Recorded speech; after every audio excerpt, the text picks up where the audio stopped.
2023년 워치스 앤 원더스에서 누구보다도 게을렀던 브랜드를 꼽으라면 튜더를 후보에 올리겠습니다. 기존 모델의 사이즈와 색상 정도만 바꿔서 신제품이라고 내놓는 만행을 저질렀는데요. 누가 동생 브랜드 아니라고 할까봐 롤렉스가 늘 하던 짓을 이번에는 튜더가 했습니다.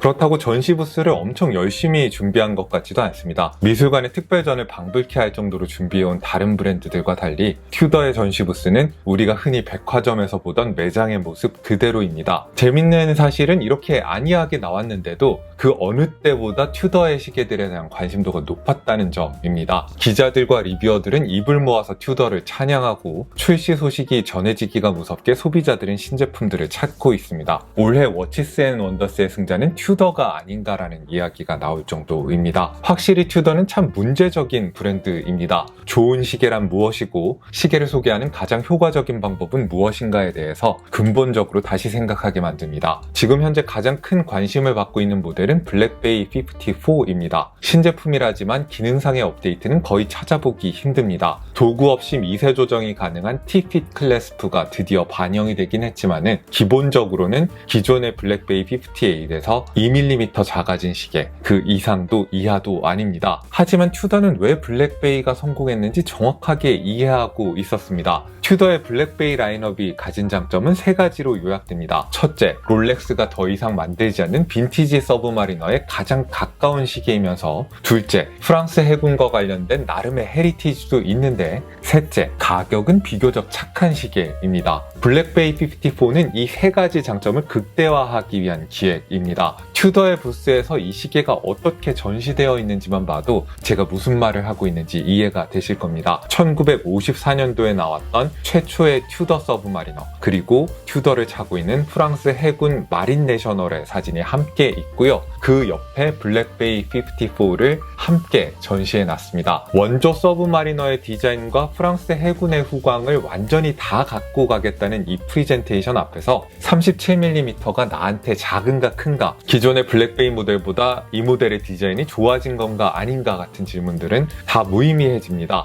50년대 프랑스 해군이 착용하던 초창기 서브마리너 디자인을 1대1로 그대로 재현했다는데 어떻게 비판을 합니까? 다이버 시계를 좋아하는 사람이라면 서브마리너의 디자인을 피해갈 수가 없고, 롤렉스도 더 이상 안 만드는 근본의 디자인을 충실하게 재현한다는데 거절할 수 있는 사람은 아마 없을 겁니다. 가격 정책도 튜더를 돕는 부분이었습니다. 올해 워치스 앤 원더스 행사 초반에 블랙베이 54 못지않게 이슈몰이를 한 다른 시계들이 없었던 건 아닙니다. 하지만 대부분의 경쟁자들이 가격을 너무 세게 부른 탓인지 초반에 호의적인 여론을 끝까지 끌고 가지 못했습니다. 반면에 튜더는 500만원 전후에 우리가 익히 아는 블랙베이의 가격대에 상식적으로 신제품을 위치시키면서 승리를 굳힐 수 있었습니다. 결국 소비자들이 원하는 건 세계 최초로 로켓을 발사하는 시계 브랜드가 아니라 적당한 예산에서 내가 찰만한 시계일 텐데요. 튜더는 그 점에 대한 이해도가 정말 높은 브랜드입니다. 그렇기 때문에 워치스 앤 원더스 관련 뉴스를 다 씹어먹을 수 있었던 거겠죠. 게으른 신제품인 것도 맞지만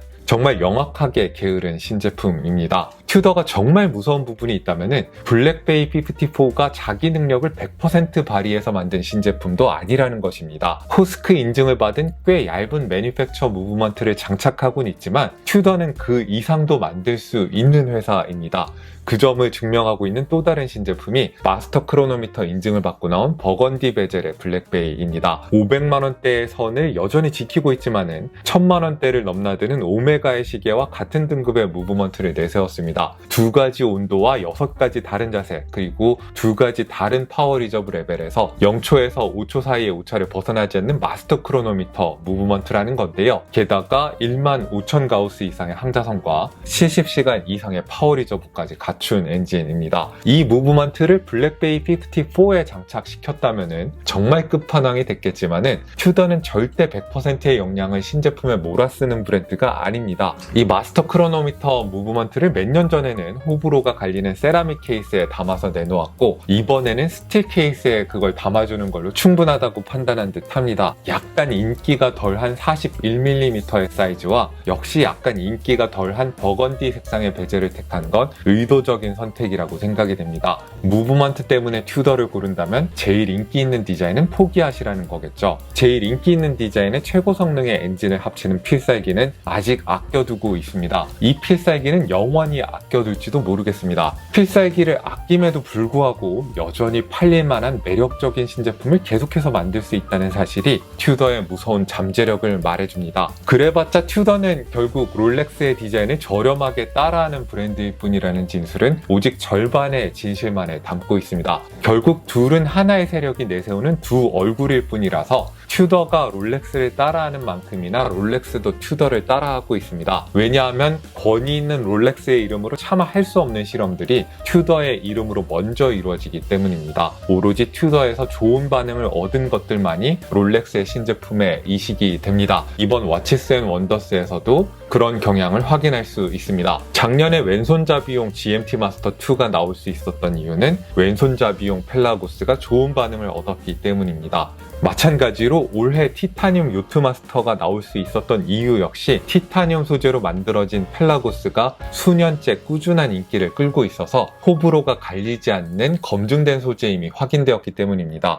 반면 튜더에서 반짝 이슈만 만들고 인기가 금방 사그라들었던 브론즈나 세라믹, 실버 케이스 같은 경우에는 롤렉스에 이식되기까지 좀 더 시간이 걸릴 걸로 예상이 됩니다. 무브먼트를 노출하는 디스플레이 케이스백도 튜더에서 먼저 실험되고 반응이 좋다는 것이 확인된 다음에 이번 롤렉스의 신제품에 반영이 됐습니다. 레트로풍의 시계는 튜더가 전담하고 롤렉스는 현대적인 시계만 만든다는 구분도 이번에 흐려졌습니다. 올해 롤렉스가 선보인 새로운 드레스 시계 1908은 제 생각에 블랙베이의 성공 공식을 그대로 갖고 와서 롤렉스에 이식한 것입니다. 연도를 앞세운 컬렉션의 장명법은 물론이고 빈티지 디자인 요소를 어느 한 시계에서 그대로 갖고 온 게 아니라 여기저기서 섞어서 활용하는 것 역시 굉장히 블랙베이스럽습니다. 블랙베이나 1908처럼 레트로 마케팅을 직접적으로 하는 건 아니지만 새로 업데이트된 데이토나의 디자인도 제니스 무브먼트를 쓰던 시절의 데이토나의 디자인을 거의 그대로 활용하고 있는데요. 이런 접근법 역시 롤렉스스럽다기보다는 굉장히 튜더스럽습니다. 이쯤 되면 롤렉스의 다음 행보를 예상하기 위해서 튜더를 좀 더 자세히 살펴봐야 하지 않을까 싶기도 합니다. 제가 앞서 언급한 신제품 말고도 화이트 다이얼에 조금 더 평범하지 않은 색깔의 GMT 모델도 튜더가 내놓았고요. 그리고 많이 사랑받고 있는 베젤이 없는 스포츠 시계 버전의 블랙베이도 사이즈를 다양화해서 매니팩처 무브먼트를 장착하고 이렇게 선을 보였는데 레인저보다는 이 베젤 없는 블랙베이가 더 매력적이라는 의견도 또 꽤 있었기 때문에 좋은 반응이 예상이 됩니다.